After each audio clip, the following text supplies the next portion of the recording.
Assalamualaikum warahmatullahi wabarakatuh. Wilujeng Enggi, balik deui di M-Channel dina Warjabar, Warta Jawa Barat.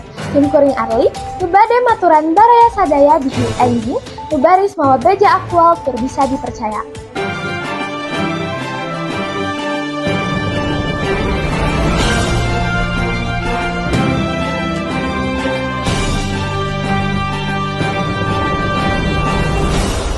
Pemirsa, pemakaian narkoba ayeuna beuki nyebar. Loba budak SMA anu geus ngagunakeun narkoba.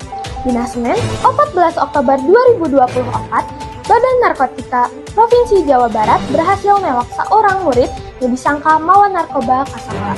Dina ieu hal, tersangka inisial HF ditawak lantaran ngagunakeun narkoba jeung ngajual ka babaturanna. HF ditahan sabada razia di sakola. Sakola langsung nindak jeung ngalaporkeun ka pihak berwajib.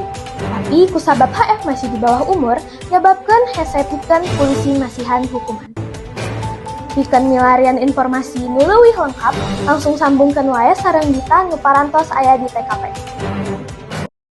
Pamirsa, nepangkeun abdi Dita. Dina waktos ieu sim kuring sareng kepala sekolah SMA kamari sore. Ibu, kumaha kajadianna sangkan aya murid SMA kamari sore tiasa ditewak ngeunaan narkoba? Abdi sata asyana terang perkawis ieu, tapi basa raja dilaksanakeun kaping 13 Oktober aya saurang murid anu katewak mawa narkoba. Terus, naon anu ibu lakukeun saatos ibu terang? Abdi langsung ngajak ngobrol ieu tersangka sarta nelepon sasepuh sarta otoritas. Abdi oge nanya sababaraha pataros ka ieu tersangka. Kumaha anu ibu lakukeun sangkan kajadian ieu teu aya deui dina sakola-sakola lain? Urang kudu sering ngalakukan razia sarta ngayakeun kampanye ngeunaan bahaya narkoba. Oke, hatur nuhun ibu atas kapadaranna. Sim kuring Dita uih deui ka studio. Hatur nuhun Dita, salajengna urang sambungkeun sareng Intan nu tos sareng tersangka di Polres Cipta. Hatur nuhun ka sanggemanna, dupi anjeun tiasa nyarios sakedik kenaan kumaha mimiti tiasa aya dina kasus ieu. Mimitina, babaturan kuring geus ngagunakeun eta jadi weh miluan. Kadituna kuring mulai ngajual sabab butuh duit. Oke, kumaha bisa ditewak? Naha anjeun terang saacan yen sakola bade ngelaksanakan razia. Henteu, kuring henteu terang pisan sakola nuju ngayakeun razia. Datangna ujuk-ujuk mendakan barang bukti dina kantong kuring. Bukti naon anu kapanggih ku polisi harita? Anjeunna mendakan narkoba sareng sababaraha pil ekstasi.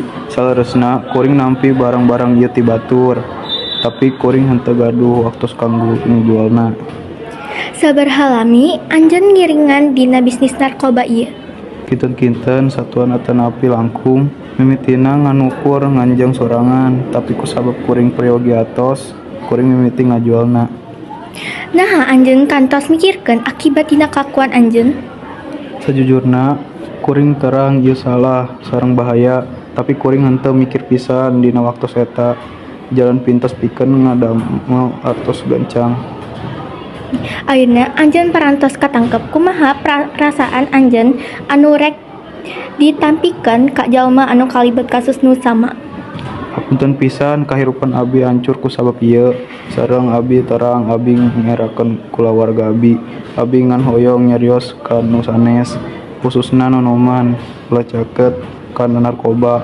Ieu ngan bakal ngarusak kahirupan anjeun. Hatur nuhun kana waktosna. Mudah-mudahan naon anu diomongkeun tiasa jentenan pelajaran kanggo nu sanes.